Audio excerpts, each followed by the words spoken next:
The massive doors of the Galactic Council chamber hissed open, revealing rows of alien beings seated in a perfect circle.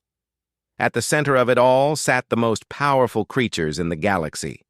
They had scales, tentacles, and crystal bodies that sparkled under the bright lights. Some floated in the air while others stood on multiple legs.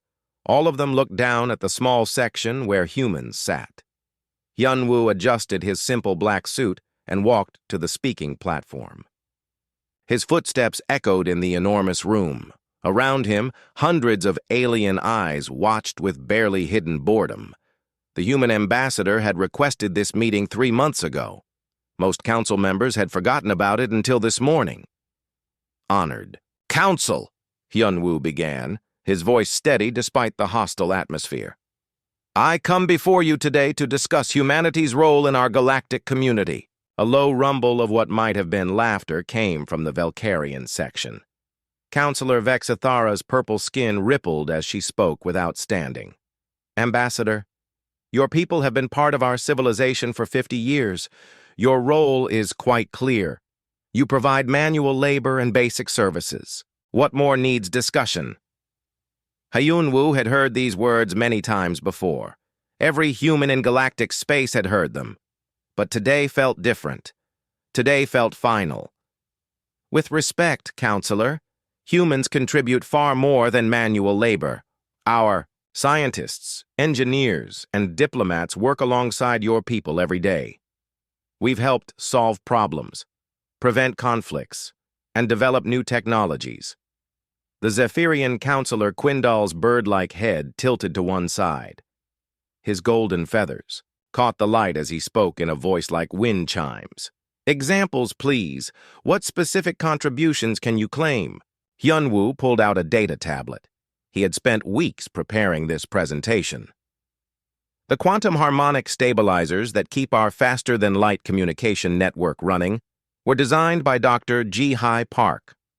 The waste processing systems on over 200 stations use algorithms created by human engineers. Our diplomatic corps has prevented 47 trade wars in the past decade alone." Silence filled the chamber. Then Vexithara's laughter echoed off the walls. "You speak as if these simple tasks required great skill. Any species could perform such basic work. Your people simply happen to be available."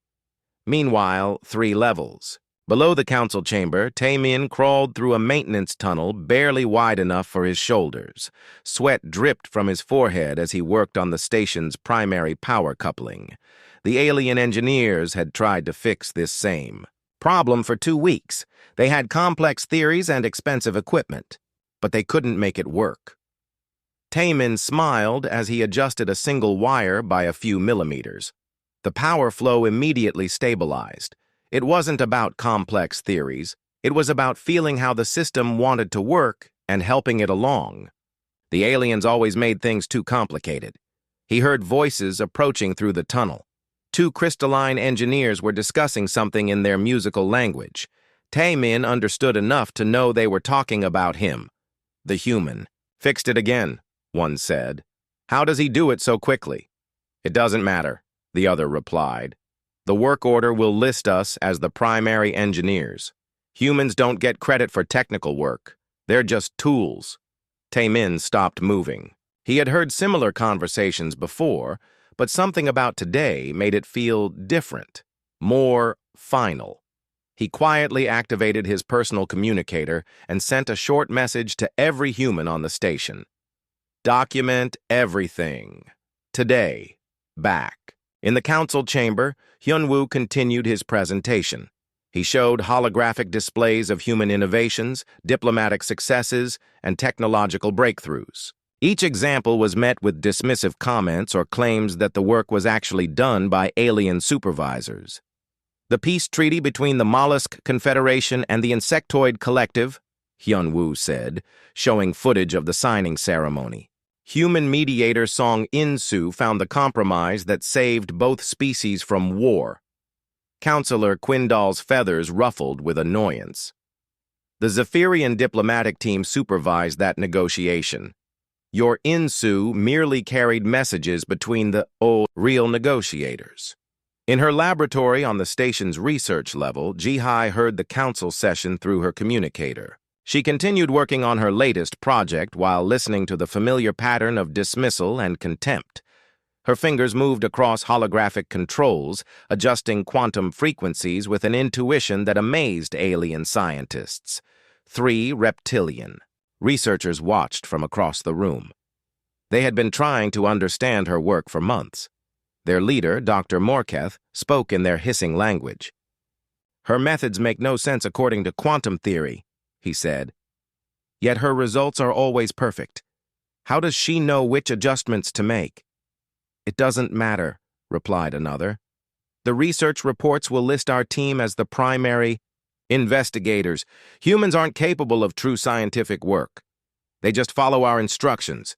Ji-hai's hands paused over the controls. She had heard these words before, but today they felt different, more final. She quietly began copying all her research files to a hidden storage device. If they wanted to take credit for her work, they would have to figure out how to continue it without her. In the council chamber, Hyunwoo reached the end of his presentation. "Honored Council, I ask only for recognition of humanity's contributions and equal treatment in galactic society. We don't seek special privileges. We seek the same respect given to any sentient species." The chamber fell silent again. Councillor Vexathara's purple skin darkened with what might have been anger or amusement. "Ambassador, your people seem to have forgotten their place in the cosmic order. Humans are useful workers, nothing more. You lack the intelligence for true leadership, the creativity for real innovation, or the wisdom for important decisions. Accept your role with gratitude." Quindal's golden feathers settled into a pattern that indicated agreement. The ambassador seems confused about human capabilities. Perhaps it would be wise to relocate human populations to designated work colonies where they can be properly supervised. This would eliminate any further confusion about their status. Hyunwoo felt something cold settle in his chest. He had expected dismissal. He had even expected insults. But the casual discussion of forced relocation crossed a line that could never be uncrossed, I see, he said quietly. "And if humans refuse this relocation?" Vexathara's laughter filled the chamber again. "Refuse? With what ships? What weapons? What allies? Humans exist in galactic space because we allow it. You survive because we find you useful. Never forget that your entire species lives at our pleasure." That night, Hyunwoo sat alone in his quarters aboard the human transport ship Harmony. His hands shook as he composed a message that would change everything. Around him, the ship hummed with the quiet efficiency that humans brought to everything they touched. Soon, that efficiency would be gone. He opened a channel to Earth and typed 4 words that had been planned for decades but never hoped to be used. Project Exodus. Condition Black. Across the galaxy, humans began receiving messages, shore leave approvals, contract terminations, transfer orders, emergency family situations requiring immediate return to Earth. Within hours, every human in galactic space was packing their belongings and heading for the nearest transport. They left no angry speeches or dramatic protests.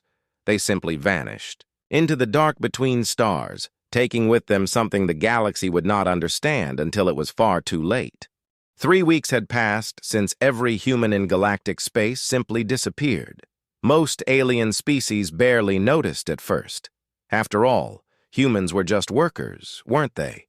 The important beings would continue running the galaxy as they always had. Engineer Crixtal of the Mollusk Confederation was the first to realize something was wrong. She floated in her water-filled work chamber, staring at 12 different diagnostic screens. All of them showed the same impossible result. Thus, waste processing systems on 12 major stations had stopped working properly. "This makes no sense," she bubbled to her assistant. "These systems are completely automated. They should run themselves." But they weren't running themselves. Waste was backing up in storage areas. Air filtration was failing. Water recycling had slowed to dangerous levels. Crixtal had spent 2 weeks trying to understand the maintenance protocols. The instruction manuals seemed simple enough, but following them exactly produced terrible results. The manuals said things like, adjust, pressure valve until system feels balanced, and monitor harmonic resonance and correct as needed. What did feels balanced mean? How could you tell when harmonic resonance needed correction? The human workers had made these adjustments every day without any problems. Now no one could figure out how they had done it. Crixtal called the Central Engineering Office. "I need to speak with the human maintenance teams," she said. "There are no human maintenance teams," came the reply. "All humans have returned to their home planet. Didn't you get the notification?" "What notification? When did this happen?" 3 weeks ago. All human contracts were terminated simultaneously. Something about family emergencies on Earth. Crixtal floated in stunned silence. Every human had left at the same time? That seemed impossible. But it would explain why none of them answered their communicators anymore. Across the galaxy, Dr. Zenthara faced a much bigger problem. The brilliant, crystalline researcher stood before a wall of flickering displays in the central communications hub. Each screen showed the same terrifying message. Quantum harmonic network failure. Estimated time to complete collapse, 47 standard days. The faster-than-light communication system that connected thousands of worlds was dying. Without it, the galactic government would fall apart. Trade would stop. Military coordination would become impossible. Civilization itself would crumble. Zenthara had spent her entire career studying quantum mechanics. She understood the theoretical principles perfectly, but the practical application of maintaining quantum harmonic stability was apparently more complex than anyone realized. She pulled up the personnel files for the communication network. Over 60% of the maintenance staff had been human. Their job descriptions listed simple tasks like routine harmonic adjustments and quantum field monitoring. The actual work seemed to involve making tiny changes to field generators, based on some kind of intuitive understanding that no one had bothered to document properly. How did they know which adjustments to make? Zenthara asked her assistant. The humans? I don't know. They just seemed to feel it somehow.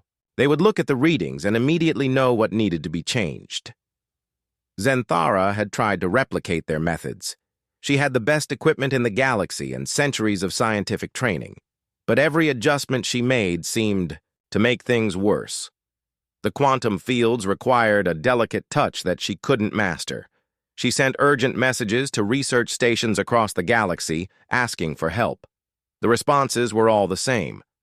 No one understood how the humans had maintained quantum stability. They had been doing the work for so long that everyone assumed it was simple. Now it was clear that it had never been simple at all.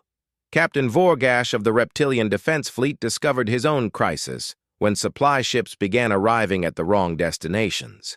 His massive claws clicked against his command console as he read report after report of logistical disasters. Cargo ships full of medical supplies had arrived at military bases. Ships carrying weapons had docked at civilian research stations. Some ships were arriving completely empty, while others were so overfilled that docking was impossible. "What happened to our supply coordination?" he hissed at his logistics officer. "The human coordinators handled most of the complex routing," came the nervous reply. "They managed over 3,000 different supply chains simultaneously." Humans. Since when do humans handle important logistics? Since always, sir. They were very good at it. They could track hundreds of variables and find efficient routes that our computers couldn't calculate. Vorgash stared at his officer in disbelief. The reptilian military prided itself on precision and efficiency. How had they become dependent on human workers without realizing it? He tried to understand the supply coordination system himself. The computers could handle simple point-to-point deliveries, but the actual galactic economy required much more. Complexity. Ships had to make multiple stops, carrying different cargo for different destinations. Weather patterns, political situations, and mechanical failures all affected routing decisions. The humans had managed this chaos through what they called organized flexibility. They made decisions that seemed random, but somehow always worked out perfectly. Now, without their intuitive understanding of complex systems, the entire supply network was falling apart. Hive Queen Zekta of the Insectoid Collective faced a different kind of disaster. 3 newly conquered worlds were in open revolt. Her perfectly organized military forces couldn't understand why their standard pacification protocols weren't working. "The rebellion makes no logical sense," reported her chief military advisor. "We have overwhelming force. We control all strategic locations, yet resistance continues to grow." Zekta reviewed the situation reports with growing confusion. The collective had conquered dozens of worlds using the same methods. Superior technology and organized force had always been enough.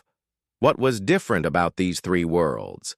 Then she found the answer in old personnel files. Human diplomatic liaisons had been stationed on every conquered world for the past 20 years. Their official job was to serve as translators and cultural guides, but their actual work had apparently been much more important. The humans had been talking to rebel leaders, understanding their concerns, and finding peaceful solutions to problems before they led to violence. They had been operating informal networks of communication that bypassed the collective's rigid hierarchy. They had been preventing wars through methods that the insectoid mind couldn't grasp. Now those humans were gone. The careful balance they had maintained was broken. Peaceful worlds were becoming war zones because no one else understood how to bridge the gap between conqueror and conquered. Counselor Vex Thara sat in her private chambers, reviewing reports from across the galaxy. System failures, communication, breakdowns, supply chain collapses, military problems. All of them seemed to involve human workers in some way. She activated her personal communicator and called Counselor Quindal. "Have you been reading these reports? About the various technical difficulties?" "Yes. Growing pains from replacing the human workforce. Everything will stabilize once proper alien workers are trained." "Quindal, we're talking about thousands of different systems across hundreds of worlds, all failing at the same time, all previously maintained by humans. Coincidence. Humans were doing simple work that anyone can learn." But Vexithara wasn't convinced anymore. She had spent the day reading personnel files and maintenance reports. The pattern was becoming clear. Humans hadn't been doing simple work. They had been doing work that seemed simple because they made it look easy. Worst of all, they had left no detailed instructions behind, no training manuals, no step-by-step guides. It was as if they had known this day would come and had prepared for it. By taking their knowledge with them, Vexthara tried to contact Earth directly, but received only automated responses. "All human diplomatic personnel have returned home for extended leave. No timeline has been established for their return." Extended leave. That was what they were calling it. But Vexithara was beginning to suspect that the humans had no intention of ever coming back. 6 months had passed since humanity's disappearance, and the galaxy was falling apart. What had started as minor technical problems had grown into a crisis that threatened every corner of galactic civilization. Chief Engineer Mordax floated in his gravity suit above Station Central 7, one of the largest trade hubs in the galaxy. Below him, emergency crews worked frantically to repair artificial gravity generators that had been failing across the station for 3 days. Hundreds of beings floated helplessly in corridors, unable to walk normally. "Status report," Mordax called to his team through the communicator. "The gravity generators are experiencing harmonic resonance failures," came the reply from Engineer Yilchin. "We've tried every standard repair protocol, but nothing works." Mordax pulled up the maintenance records on his tablet. The last successful repairs had been performed by human technician Wanho 6 months ago. The repair notes were frustratingly brief. Adjusted harmonic resonance using intuitive calibration method, system stable. What does intuitive calibration method mean? Mordax asked his team. No one had an answer. They had tried every scientific approach they could think of. Mathematical calculations, computer modeling, frequency analysis. Nothing worked. The gravity generators seemed to require some kind of feel that only humans possessed. Across the station, similar failures were happening everywhere. Artificial. Gravity wasn't the only problem. Environmental controls were malfunctioning, creating pockets of dangerous heat and cold. Water recycling systems were producing contaminated water. Air filtration was allowing toxic gases to build up in certain sections. Sir, called Engineer Yilchin, I'm reading 847 stations across the galaxy reporting similar problems. All gravity generator failures. All started after the humans left. Mordax felt a chill that had nothing to do with the stations failing. Temperature controls. 847 stations. That wasn't a coincidence. That was a pattern. Admiral Kethara of the Combined Defense Fleet faced an even worse crisis. She stood on the bridge of her flagship, watching tactical displays that showed her worst. Nightmare coming true. The Outer Rim Rebellion, which had been contained for years, was suddenly winning battles across 3 star systems. How is this possible? She demanded from her tactical officer. We have superior ships, better weapons, and more soldiers. How? Are these rebels defeating us? Admiral, their tactics make no sense according to standard military doctrine, replied Commander Zexalon. They attack when they should retreat. They split their forces when they should consolidate. They use strategies that our computers say should fail, but somehow they keep working. Kethara studied the battle reports with growing confusion. The rebel forces were using unpredictable hit-and-run tactics, guerrilla warfare, and psychological operations that seemed completely random. But the results spoke for themselves. 3 major fleet battles lost in 2 months. What changed? She asked. We were winning this war for years. What's different now? The human tactical advisors, said Commander Zexalon quietly. They were transferred off all military vessels 6 months ago. Humans? What could humans possibly know about military strategy? I don't know, Admiral, but their absence coincides exactly with our recent losses. Kethara pulled up the personnel files for her tactical department. She was shocked to discover that human advisors had been embedded in every level of military planning. Their official role was listed as cultural consultants and morale support. But their actual influence had apparently been much greater. The humans had provided what the files called unconventional strategic insights. They had suggested tactics that violated standard military doctrine but somehow produced victories. They had understood enemy psychology in ways that algorithmic analysis couldn't match. Now they were gone, and the military was discovering that their rigid mathematical approach to warfare wasn't enough against enemies who fought with creativity and unpredictable passion. Economic coordinator Yilvash faced a financial disaster that was spreading across the galaxy. She sat in her office surrounded by holographic displays showing trade routes, economic indicators, and market reports.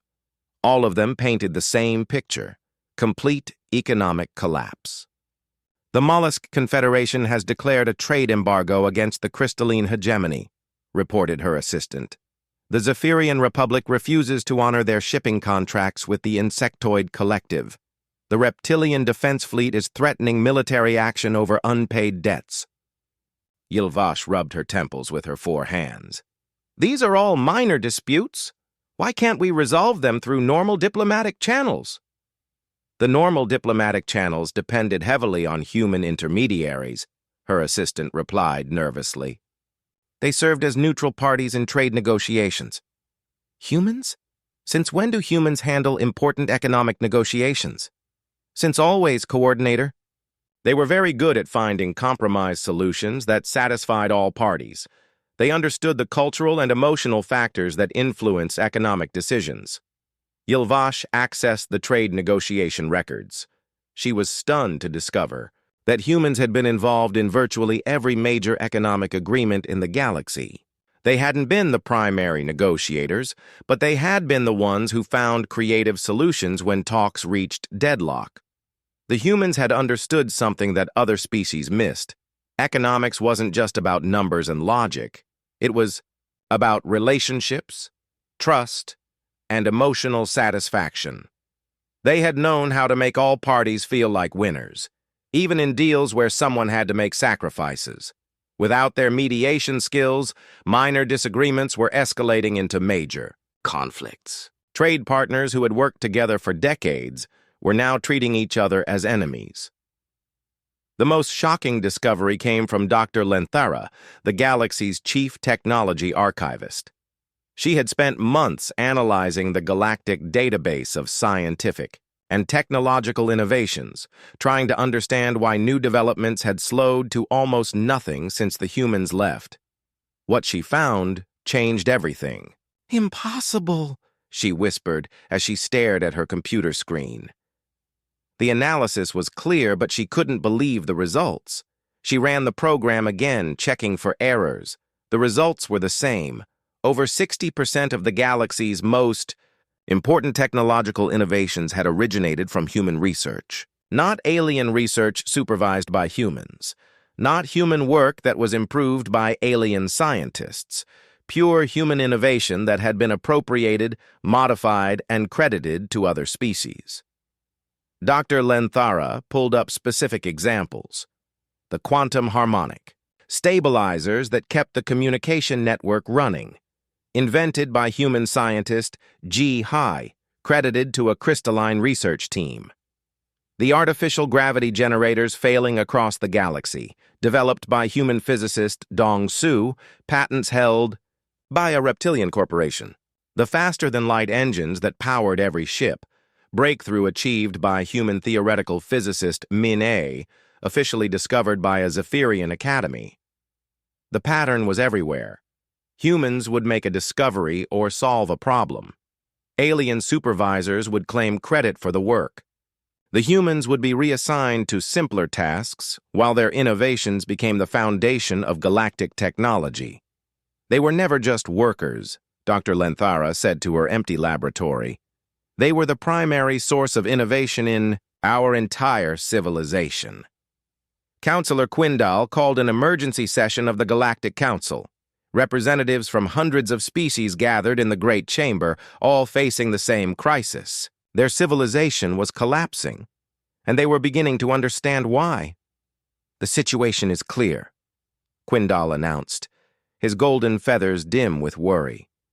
"The human departure has created systematic failures across all sectors of galactic society. We must take immediate action to address this crisis." "What action?" demanded Counselor Vexthera. "The humans are gone. They're not answering our communications. We don't even know where they went." "Then we find them," Quindal replied. "We offer them better working conditions, higher pay, full citizenship rights. Whatever it takes to bring them back." But even as he spoke the words, Quindal knew it wouldn't be that simple. The humans hadn't left because of poor working conditions or low pay. They had left because they had been treated as inferior beings, when they were actually the most valuable species in the galaxy. The question now was whether it was too late to fix the greatest mistake in galactic history. 2 years had passed since humanity's departure, and the Galactic Council was desperate. The Great Chamber that had once housed representatives from hundreds of worlds now felt empty and cold. Many species had withdrawn from galactic politics entirely, focusing on their own survival as civilization crumbled around them. Search Coordinator Venkalar stood before the remaining council members, delivering another report of failure. Her tentacles moved nervously as she spoke, betraying the frustration she tried to hide. "We have searched 47 star systems that humans were known to visit," she reported. "We found abandoned research stations, empty mining facilities, and deserted trade posts. But no trace of where they went after leaving those locations." The search had been going on for 18 months. Every major military fleet in the galaxy had been assigned to find humanity's hidden colonies. They had followed every possible lead, investigated every rumor, and checked every system that humans had ever expressed interest in exploring. "What about the abandoned facilities?" asked Counselor Quindal. "Surely they left some clues behind." Venkalar's tentacles drooped with disappointment. The facilities were completely stripped of useful equipment, but they did leave messages behind. She activated a holographic display showing words written on the wall of an abandoned research station. "Good luck solving quantum mechanics without us. We hope you figure it out before your communication network completely fails." Another message appeared, this one from a mining facility. "The asteroid processing techniques you'll need are in Section 7 of the manual you never bothered to read. Oh wait, you classified that manual as too primitive and had it destroyed." The messages continued, each one more pointed than the last. "Thanks for stealing our gravity generator designs and claiming you invented them. Hope you remember how to maintain them. The peace treaty with the Outer Rim rebels expires next month. Good luck negotiating a new one without understanding their culture." "They knew," whispered Counselor Vexithara, her purple skin pale with shock. "They knew exactly what would happen when they left." Diplomatic Corps leader Kex Rana had spent months trying to trace humanity's path through diplomatic channels. She had contacted every minor species in the galaxy, hoping someone would know where the humans had gone. What she discovered was even more disturbing than the search failures. "The humans weren't just working for us," she reported to the emergency council session. "They were building relationships with species we considered unimportant. They shared technology, provided medical aid, and offered educational support to dozens of civilizations we barely acknowledged." She showed the council records of human activities that had been overlooked or ignored. Humans teaching agriculture to the primitive Kalari. Humans sharing medical knowledge with the isolated Nethrin. Humans helping the weak Valdoran defend their territory from raiders. "These species refused to cooperate with our search efforts," Kexarana continued. "They say the humans were the only galactic citizens who ever treated them with respect. They consider betraying human trust to be unthinkable." The council members shifted uncomfortably. They had always assumed that minor species would be eager to help the great powers of the galaxy, but it seemed that humanity had been quietly building a network of allies among the forgotten civilizations. "Surely we can offer them something in exchange for information," suggested Counselor Morthak of the Insectoid Collective. Kexarana's laugh was bitter. "What can we offer them that the humans didn't already give freely? The humans shared advanced technology, medical treatments, and scientific knowledge without asking for anything in return. We offer trade agreements and protection services, but only if they provide resources or strategic value." Military Intelligence Chief Borthak delivered an even more frustrating report. His massive form filled the speaking platform as he addressed the council with barely contained anger. "Every attempt to track human ships has failed," he announced. "Their vessels are using stealth technology that our best sensors cannot detect.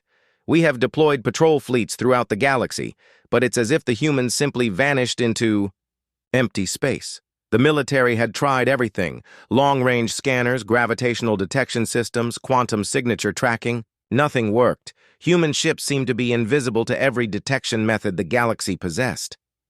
"How is this possible?" demanded Admiral Kethara.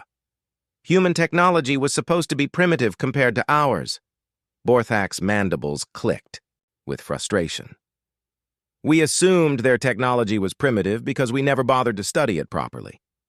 Our archives show that humans developed their stealth systems over 50 years ago, but we dismissed the research as uninteresting and limited in scope.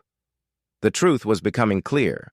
The galaxy's greatest military minds had been so convinced of their superiority that they had never paid attention to human innovations. Now those same innovations were being used to hide an entire species from their search efforts." Counselor Vexithara made a discovery that changed everything.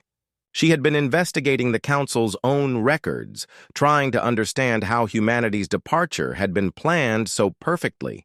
What she found in the archived recordings made her sick.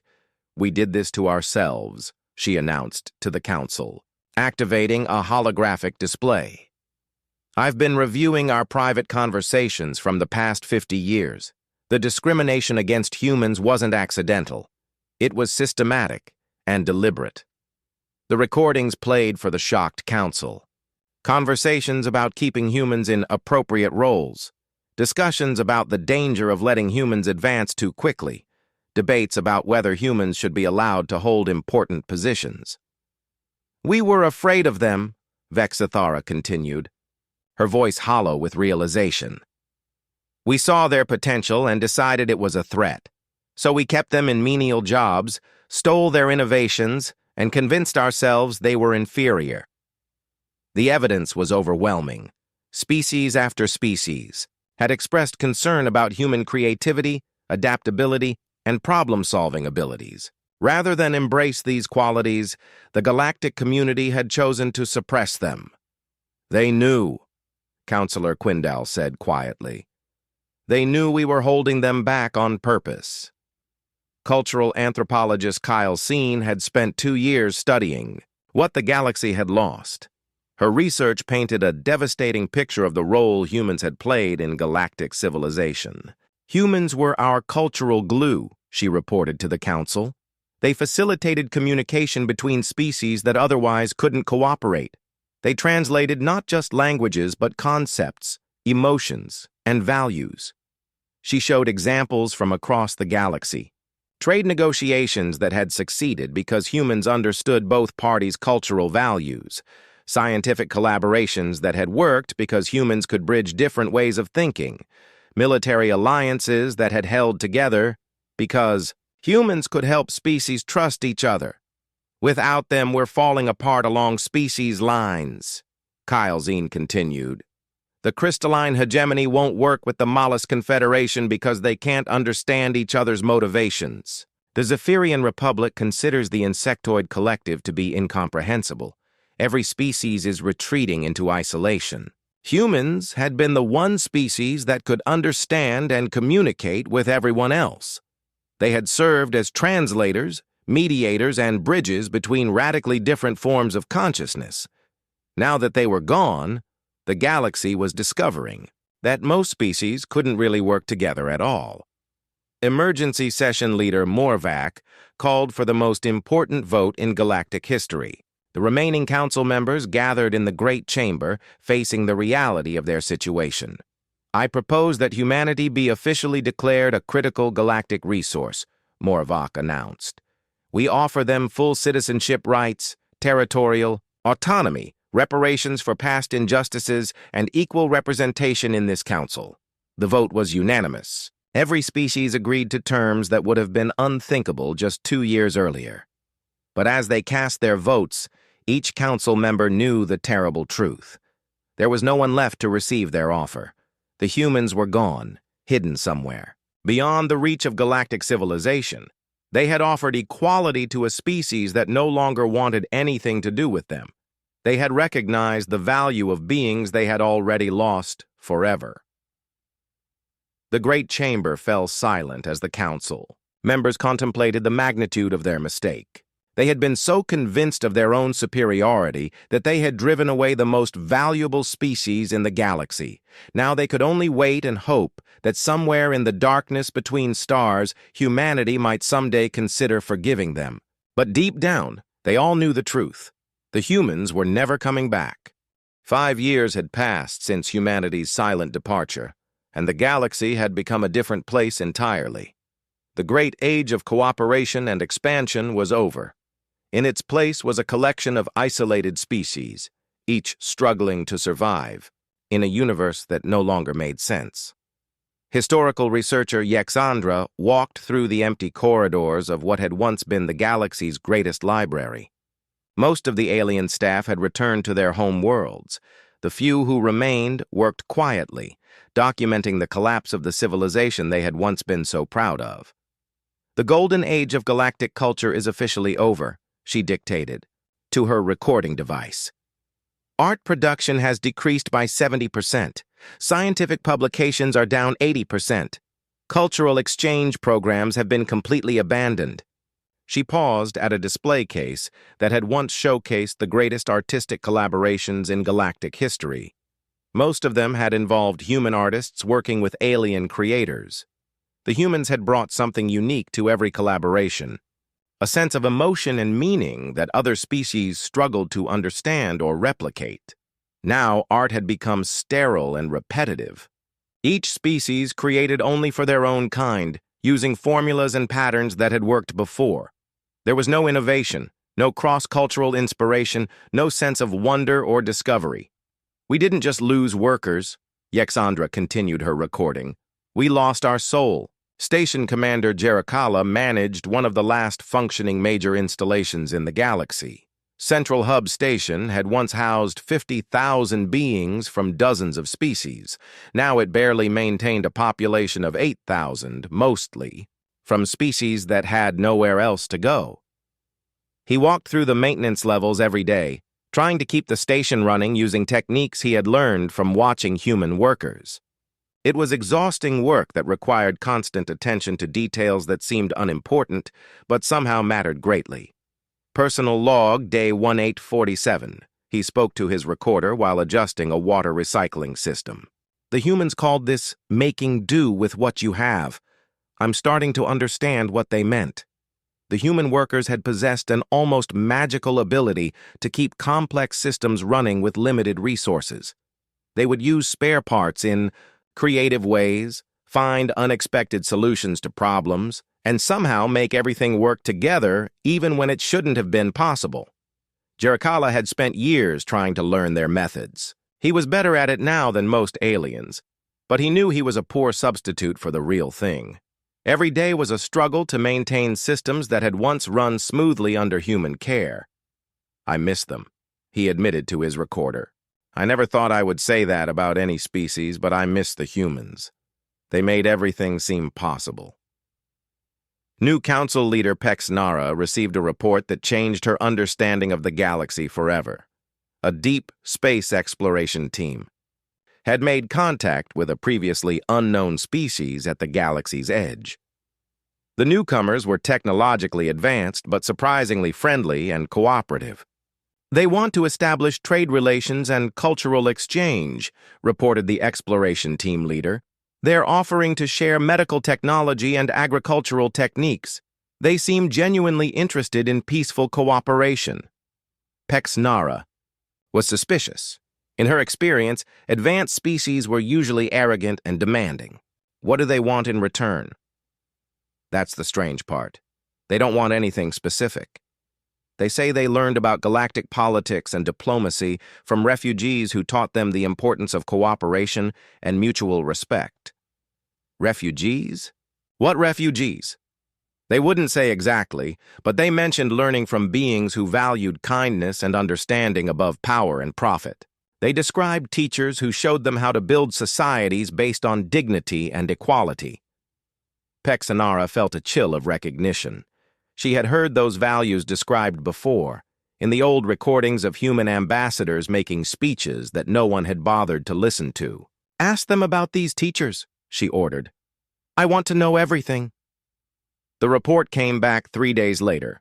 The newcomers had indeed learned galactic politics from human refugees. Humans who had arrived at their worlds 50 years ago, offering knowledge and friendship without asking for anything in return. They say the humans taught them that true strength comes from helping others succeed, the exploration team reported. They built their entire civilization around principles they learned from human philosophy. Deep space explorer Zeltharan made an even more shocking discovery. While investigating reports of unusual activity in previously unexplored systems, she found thriving colonies in places that had been considered uninhabitable. These worlds shouldn't be able to support complex life, she reported to the Science Council. The atmospheric conditions are wrong, the gravity is too high, and the radiation levels should be lethal. But the worlds were not only habitable, They were flourishing. Advanced cities covered the surfaces. Spaceports handled traffic from dozens of different species. Agricultural areas produced food in abundance. "Who lives there?" asked the Science Council. That's the remarkable part. Every excluded species in the galaxy seems to have representation there. The Kalari, who we considered too primitive for galactic membership. The Nethrin, who we thought were too isolated to contribute anything useful. The Valdoran, who we dismissed as too weak to matter. Zeltharin's voice filled with wonder as she continued her report. "They've built something incredible. These worlds represent everything the Galactic Council could have been if we had actually lived up to our ideals. And at the center of each colony," she added quietly, "are human settlements. The humans didn't just leave us. They went to build something better." The final perspective came from archivist Kexdula, who had spent 5 years documenting humanity's contributions to galactic civilization.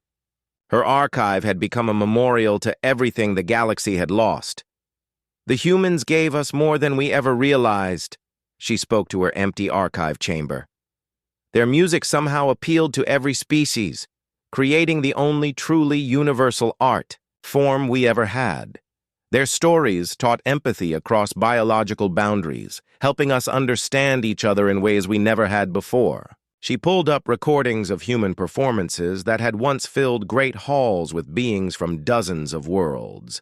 The music was still beautiful, but no one was creating anything new. The stories were still meaningful, but no other species could replicate the emotional depth that humans brought to their narratives. "Their food brought us together," Kexadula continued. "Human chefs had the amazing ability to create dishes that satisfied the dietary needs and taste preferences of multiple species simultaneously. Diplomatic dinners were only successful when humans prepared the meals." She showed images of great banquets where enemies had become friends over meals prepared by human cooks. Without that unifying experience, diplomatic meetings had become cold, formal affairs that rarely accomplished anything meaningful. But most importantly, Kexdula said, her voice breaking slightly, "They insisted that every being deserved dignity. They were the only species that consistently treated everyone with respect, regardless of technological advancement, military power, or economic importance." She accessed her final entry, the one she had been working on for months. "We called them primitive because they valued feelings over logic, cooperation over competition, and hope over pragmatism. We were wrong. They were not primitive. They were what we could have become. We are not mourning the loss of a workforce. We are mourning the loss of our better angels. The humans showed us what it meant to be truly civilized, and we rejected their example because we were too proud to learn from beings we considered inferior." Kexdula closed her final entry and transmitted it to every remaining world in the galaxy. It would serve as humanity's epitaph and the galaxy's confession. Somewhere in the darkness between stars, humanity was building a new civilization based on the values the Galactic Council had rejected. They had taken with them not just their knowledge and skills, but their compassion, their creativity, and their unshakable belief that every being deserved respect. The galaxy continued to function, but it had lost its heart. And in the vast emptiness where human laughter had once echoed, there was only silence and the weight of opportunities that would never come again. The greatest species in galactic history had left quietly, and they would never return.